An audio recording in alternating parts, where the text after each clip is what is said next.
Lorsque André-René Roussimoff est mort seul dans une chambre d'hôtel à Paris en 1993, le monde a pleuré la chute d'un géant.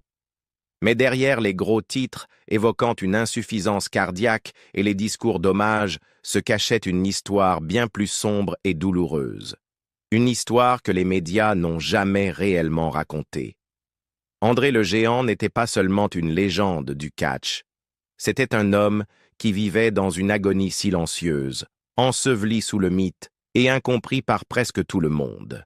Ces dernières années n'ont pas été marquées par la gloire, mais par la solitude, la douleur croissante et les regrets intimes. Voici l'histoire de la lente déchéance, physique, émotionnelle et personnelle, de l'un des icônes les plus célébrées du XXe siècle. Né pour être différent. André le Géant est venu au monde déjà hors norme. Né le 19 mai 1946 à Coulommiers, en France, il pesait un impressionnant 6 kilos à la naissance, presque le double de la moyenne. Enfant, il a grandi dans le village de Molien, à l'est de Paris, et sa croissance fulgurante laissait tout le monde sans voix. À l'âge de 12 ans, André mesurait 1,91 m, une silhouette imposante parmi des enfants qui n'atteignaient même pas son épaule. Mais dans ses premières années, bien avant les projecteurs des arènes de catch et des caméras hollywoodiennes, André n'était qu'un garçon atteint d'un trouble que personne ne comprenait.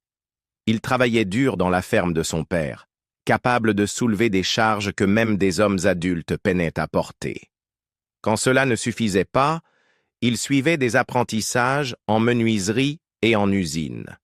Mais rien ne semblait lui convenir, ni physiquement, ni émotionnellement. Les chaises étaient trop petites, les lits inconfortables, les pupitres d'école inutilisables.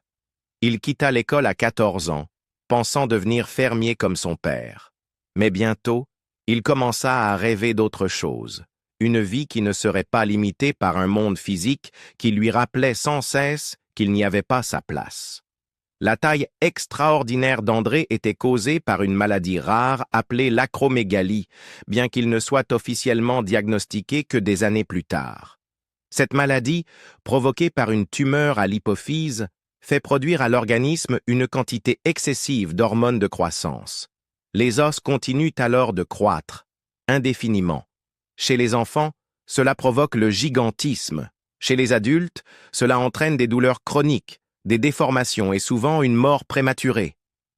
Mais dans la France rurale des années 1950, il n'y avait pas de spécialiste pour repérer ces signes avant-coureurs. Pour sa famille, André était juste un grand garçon. Pour les villageois, il était une curiosité. Mais André n'était pas amer. Pas encore. Il aimait les blagues. Il était fort, gentil, discret. Parfois, son voisin, le dramaturge Samuel Beckett, le conduisait à l'école, un duo étonnant avec le recul.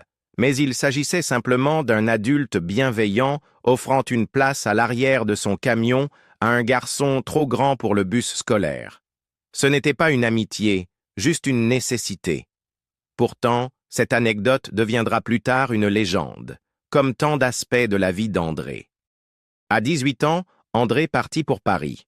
Les promoteurs de catch virent en lui plus qu'un simple homme gigantesque. Ils virent un spectacle. Il s'entraîna, apprit à se mouvoir avec une agilité improbable pour sa taille, et en 1966, il fit ses débuts télévisés en France. 2 ans plus tard, il remporta le championnat du monde poids lourd de la FFCP. Le Japon l'appela en 1970 et dès 1971, il luttait au Canada, puis vint les États-Unis. C'est Vince McMahon Sr. qui façonna l'image d'André telle que le monde allait la connaître. Il lui donna un nouveau nom, André the Giant, et lui interdit d'exécuter des drop-kicks ou des mouvements rapides. Le but n'était pas de montrer qu'André était talentueux. Le but était de le faire apparaître inamovible. Une montagne vivante. Un objet de crainte. Une anomalie. La stratégie fonctionna. Les fans crurent à l'image. André devint une superstar, mais dès le départ, cela eut un prix. L'homme derrière le mythe était étouffé, et la maladie qui allait finir par le tuer progressait, silencieusement. Vivre en grand, mourir lentement. André le Géant était partout dans les années 1970 et au début des années 1980. Il tournait sans arrêt, luttant au Canada, au Japon, en Australie, au Mexique et dans tous les coins des États-Unis. Il n'était pas seulement programmé comme tête d'affiche, il était l'événement principal. Vince McMahon Sr. planifiait soigneusement ses apparitions pour préserver le mystère. Les fans ne voyaient André qu'une ou deux fois par an dans la même ville. Ainsi, chaque fois qu'il apparaissait, les arènes affichaient complet à chaque fois. En 1974, le livre Guinness des records le désignait comme le catcheur le mieux payé au monde, avec un revenu estimé à 400 000 $ par an. À l'époque, c'était une somme colossale dans l'univers du catch. Mais cet argent venait avec un prix. Un calendrier impitoyable, entre 300 et 340 jours par an sur la route. Les vols commerciaux étaient un cauchemar. Les sièges d'avion, des engins de torture. André ne pouvait pas entrer dans les toilettes, alors il utilisait des seaux cachés derrière des rideaux. La plupart des lits d'hôtel s'effondraient sous son poids. Il dormait souvent sur le sol ou en diagonale sur plusieurs matelas. Tout était trop petit. Rien n'était confortable.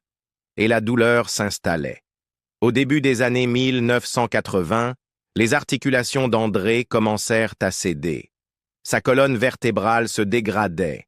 Ses genoux le faisaient souffrir. Son dos se raidissait au point qu'il devait faire un effort pour se tenir droit. La maladie même qui l'avait rendu célèbre, l'acromégalie, le détruisait peu à peu. Les matchs de catch, avec leurs projections et leurs chocs répétés, ne faisaient qu'accélérer les dégâts. Mais André continuait. Il souriait encore aux fans, jouait toujours le gentil géant. Il ne parlait jamais publiquement de la douleur. Pire encore, il savait exactement ce qu'il affrontait. Il avait appris son diagnostic des années plus tôt. Peut-être dès 1970, lors d'un passage au Japon. Même si cela ne fut confirmé qu'en 1981, après une fracture de la cheville qui nécessita des examens. À ce moment-là, les médecins comprirent. André avait une tumeur hypophysaire. Elle était opérable. Une intervention aurait pu prolonger sa vie. Mais il refusa. Il craignait d'être mis sur la touche définitivement. Le catch, c'était toute sa vie. Alors il fit un choix. Continuer à lutter, même si cela signifiait mourir jeune.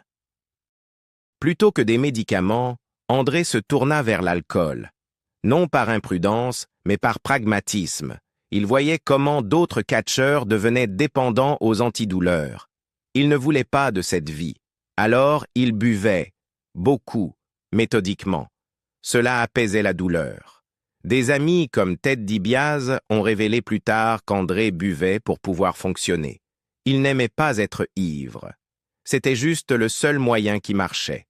Les chiffres semblent légendaires, mais ils sont vrais. Ou presque.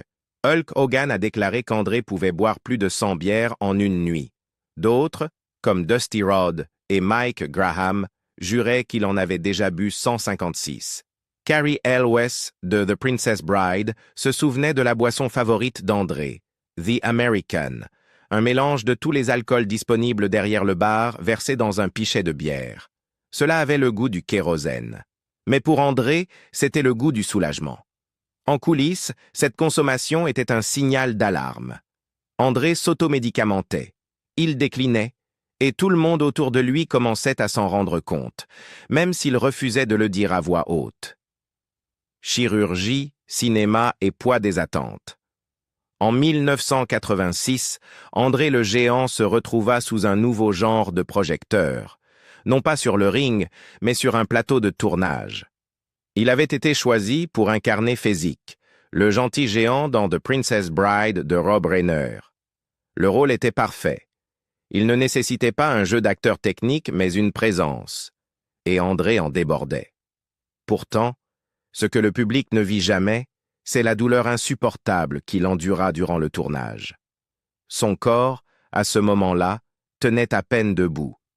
Des années de souffrance avaient abîmé sa colonne vertébrale.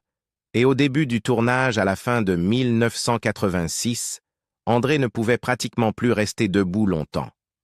Cary Elwes, qui jouait Westley, se rappela plus tard qu'André ne pouvait pas rattraper sa partenaire Robin Wright lors d'une scène importante, non par maladresse, mais parce que son dos ne lui permettait tout simplement pas de se pencher ou de bouger rapidement. L'équipe de production dut utiliser des câbles pour soulever les deux acteurs dans certaines séquences. Dans les scènes où Fezzik était censé monter à cheval, André devait être hissé avec des harnais. En coulisses, il était joyeux et charmant, mais l'équipe comprit vite la réalité. Mandy Patinkin avoua un jour avoir rejoint André et Elwes pour boire un verre et avoir été stupéfait par la quantité d'alcool qu'André pouvait ingérer, non parfaite, mais comme anesthésiant. C'était une question de survie. Peu après la fin du tournage, André se résigna enfin à subir une lourde opération du dos en Angleterre. Les chirurgiens durent utiliser des outils fabriqués sur mesure pour intervenir sur sa carrure massive. Selon la légende du catch Terry Funk, l'opération était extrêmement risquée. L'anesthésiste ne savait pas quelle dose de sédatif administrer à un homme qui, selon certains, avait besoin de 2 litres de vodka juste pour se sentir au chaud à l'intérieur. Mais l'opération était indispensable. La colonne vertébrale d'André était proche de l'effondrement. Il avait besoin de temps pour guérir. Et pendant un court moment, il lut. Vince McMahon, désormais à la tête de la WWF, proposa de payer l'opération et fournit même une maison pour qu'André puisse s'y rétablir. Mais ce n'était pas seulement un geste généreux. WrestleMania 3 approchait en 1987 et Vince avait besoin que son géant revienne. Alors André revint trop tôt. Il n'était pas en état de lutter. Il pouvait à peine marcher sans aide. Mais les enjeux étaient énormes. WrestleMania 3 s'annonçait comme le plus grand événement de l'histoire du catch. André devait affronter Hulk Hogan devant 93 000 spectateurs au Pontiac Silverdome. Le combat allait devenir iconique, le moment où Hogan souleva et projeta le géant. Mais peu savaient que tout avait été minutieusement chorégraphié en fonction des limitations physiques d'André. Chaque mouvement devait être chronométré à la seconde. Même Hogan ne savait pas avec certitude si André le laisserait gagner jusqu'au moment même du combat. André ne lutta pas ce soir-là par fierté, il le fit parce que c'était attendu, parce que le mythe l'exigeait, parce que Vince McMahon, qui avait bâti une fortune sur le dos d'André, avait besoin d'un dernier miracle de son géant. Et André, comme toujours, donna ce qu'il lui restait pour le spectacle. Le géant s'éloigne des projecteurs. Après WrestleMania 3, le monde voyait André le géant comme immortel. Il venait de permettre à Hulk Hogan de le soulever devant près de 100 000 spectateurs, offrant un moment qui allait définir toute une époque. Mais en réalité, André ne s'en remit jamais totalement. Ce combat avait pris tout ce qu'il restait à son corps. Il continua à apparaître sur les affiches de catch, mais son déclin devenait impossible à cacher. Ses genoux étaient en ruine.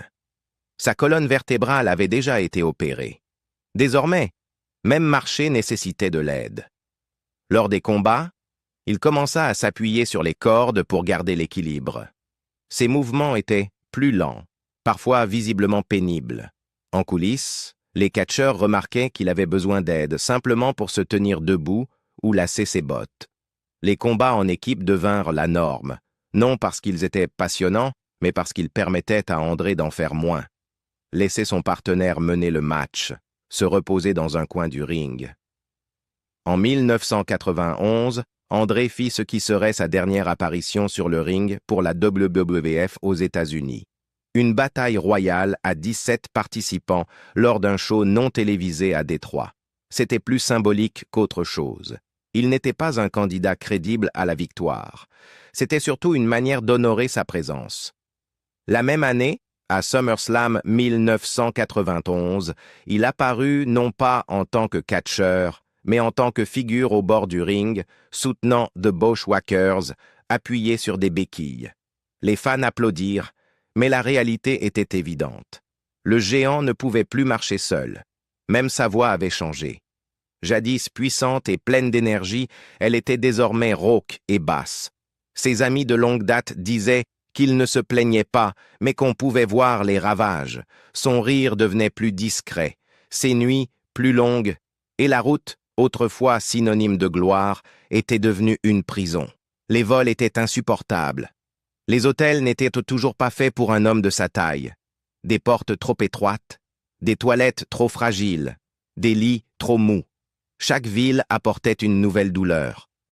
Il continua pourtant, pas pour des ceintures, ni pour la lumière des projecteurs. André savait que son temps était compté. Mais il savait aussi que son nom faisait encore vendre des billets. Ses apparitions au Japon, au Mexique et occasionnellement aux États-Unis satisfaisaient les promoteurs et faisaient rentrer de l'argent. Il n'y avait pas de pension dans le catch, aucun système de soutien à long terme. André travaillait pour survivre, même si son corps montrait clairement des signes d'effondrement. Son dernier combat eut lieu le 4 décembre 1992 au Japon. Il fit équipe avec son vieil ami Giant Baba dans un match par équipe à 6. Ce fut discret, loin de la grandiloquence de WrestleMania. Mais en un sens, c'était approprié. Le Japon avait été l'un des premiers endroits à accueillir André comme plus qu'une curiosité. Ce soir-là, il termina sa carrière non en tant que mythe, mais en tant qu'homme. Il retourna en France quelques semaines plus tard, non pour un combat, mais pour quelque chose de bien plus personnel. Son père était décédé. André rentrait pour assister aux funérailles. Il prolongea son séjour pour être auprès de sa mère en deuil. C'était en janvier 1993. Personne ne le savait encore, mais André le Géant venait de livrer son dernier combat. Le compte à rebours était lancé, seul à Paris. En janvier 1993, André le Géant retourna dans son pays natal dans des circonstances douloureuses. Son père était décédé, et pour la première fois depuis des années, André ne voyageait ni pour les affaires ni pour un spectacle. Il rentrait chez lui pour faire ses adieux. Les funérailles eurent lieu en banlieue parisienne, en présence de la famille proche et d'amis d'enfance. À cet instant, André n'était plus la star mondiale du catch. Il était un fils, un endeuillé, un homme qui se retirait dans quelque chose de plus calme que la lumière des projecteurs sous laquelle il avait vécu pendant des décennies. Après les obsèques, André décida de rester un peu plus longtemps en France. L'anniversaire de sa mère approchait et il voulait être à ses côtés. Pour un homme ayant passé la majeure partie de sa vie sur la route, entre aéroports, arènes et chambres d'hôtel, c'était une rare opportunité de faire une pause. Pas de caméra, pas de promoteur, pas de script, juste la famille, juste le foyer. Mais derrière ce geste de réconfort se trouvait un corps trop usé et un cœur à bout de souffle. Dans la nuit du 27 janvier, André s'enregistra dans un hôtel parisien. Ce devait être un court séjour, quelques jours à peine avant de rentrer aux États-Unis. Il passa la soirée avec de vieux amis, jouant apparemment aux cartes. L'un de ses plaisirs de toujours. Un réconfort simple et familier dans une vie qui lui avait rarement laissé ce luxe. Le lendemain matin, le 28 janvier, André ne descendit pas. Son chauffeur attendit. Le personnel de l'hôtel frappa à sa porte. Finalement, ils entrèrent et le trouvèrent inerte, allongé paisiblement dans son lit. Il était mort dans la nuit. La cause officielle, insuffisance cardiaque congestive. Son cœur, déjà affaibli après des décennies à devoir pomper le sang dans un corps d'une taille hors norme, avait fini par céder. Il avait 46 ans. La nouvelle de sa mort se répandit rapidement. Les gros titres parlèrent d'une tragédie paisible. Certains médias mirent en avant sa carrière dans le catch, d'autres évoquèrent The Princess Bride. Mais peu soulignèrent l'histoire plus profonde, la solitude de mourir seul dans une chambre d'hôtel, loin des arènes qui avaient autrefois scandé son nom. Pas d'entourage, aucun proche à ses côtés, juste le silence. Même dans la mort, André posa des défis logistiques. Les crématoriums français ne pouvaient pas accueillir un homme de sa taille. Son corps dut être rapatrié aux États-Unis. Ses cendres pesaient 8 kilos. Son ami proche, Jackie Macaulay, accompagna ses restes jusqu'en Caroline du Nord, vers le ranch isolé qu'André possédait, mais où il avait rarement séjourné. Là, un autre ami, l'arbitre Frenchy Bernard, dispersa ses cendres à cheval, comme André l'avait souhaité. Ses funérailles aux États-Unis furent modestes et privées. Hulk Hogan prononça l'éloge funèbre. Parmi les présents figuraient Macho Man, Randy Savage, Vince McMahon et Mae Young. Une cérémonie familiale distincte fut organisée en France. Il n'y eut ni adieu grandiose, ni spectacle gigantesque. Juste quelques personnes qui le connaissaient vraiment, disant adieu à l'homme derrière le mythe. Et quelque part à Seattle, sa fille Robin apprit la nouvelle, non par la famille, mais via un message laissé sur le répondeur par un avocat. C'est ainsi qu'elle découvrit que son père était parti. Un héritage trop grand pour tenir quelque part. André le géant n'a laissé derrière lui ni fils ni héritier dans le monde du catch, ni déclaration solennelle sur la manière dont il souhaitait être commémoré. Mais ce qu'il a laissé est bien plus complexe. Un héritage façonné par la célébrité, assombri par la douleur et porté par la seule personne qu'il a à peine connue. Sa fille, Robin Christensen-Roussimoff. Robin est né en 1979 en France. Sa mère, Jean Christensen, travaillait dans les relations publiques du catch, l'une des rares femmes à voir en André, non pas une attraction, mais un homme. Leur relation ne fut jamais officialisée par un mariage, et peu après la naissance de Robin, la carrière d'André l'éloigna une fois de plus. Il vivait aux États-Unis, tandis que Robin grandissait avec sa mère en Amérique, loin des circuits et des stades qui avaient dévoré sa vie. Malgré le fait d'être son unique enfant, Robin ne vit son père qu'environ 5 fois. Certaines rencontres eurent lieu en coulisses lors de shows de la WWF, quand la tournée passait près de Seattle. Les autres, principalement des comparutions au tribunal, liées à la pension alimentaire et à la paternité. André ne reconnut pas Robin immédiatement. Il fallut un test ADN imposé par la justice pour établir la filiation. Et même après l'avoir reconnu, il resta distant, pas cruel, simplement absent. Et lorsque Robin fut assez grande pour poser des questions, il disparaissait déjà peu à peu des projecteurs et de sa vie. Elle déclara plus tard à CBS Sports qu'elle ne pouvait pas se résoudre à regarder ses combats. C'était trop douloureux. Pas à cause de ce qu'il faisait sur le ring, mais à cause de tout ce qu'il aurait pu être en dehors. « C'est mon père, disait-elle. Mais ce n'est pas le cas. Vous comprenez? Il n'a jamais vraiment été là. » Malgré cela, André fit des arrangements avant sa mort. Il laissa tout à Robin, son ranch en Caroline du Nord, ses droits sur les revenus de la WWF, devenue WWE. Et surtout, le contrôle total de son nom et de son image. Chaque fois que son visage apparaît dans un jeu vidéo, sur une figurine ou dans une vidéo hommage, c'est Robin qui donne son accord et elle est rémunérée en conséquence. Aujourd'hui, sa fortune est estimée à environ 10 millions de dollars, en grande partie grâce à ses droits. Mais elle vit dans la discrétion, comme sa mère. Pas de scandale. Pas de projecteur, juste la gestion silencieuse d'un héritage trop immense pour être ignoré. En 1993, la WWE créa son Hall of Fame, et André fut le premier et seul intronisé cette année-là. Il établit la norme pour tous ceux qui suivirent. Son nom est gravé sur le trophée remis chaque année à WrestleMania lors du Andre the Giant Memorial Battle Royale. Encore aujourd'hui, de nouvelles générations de fans, pour la plupart nés après ses derniers combats, découvrent son histoire, ou du moins la version qui alimente la légende.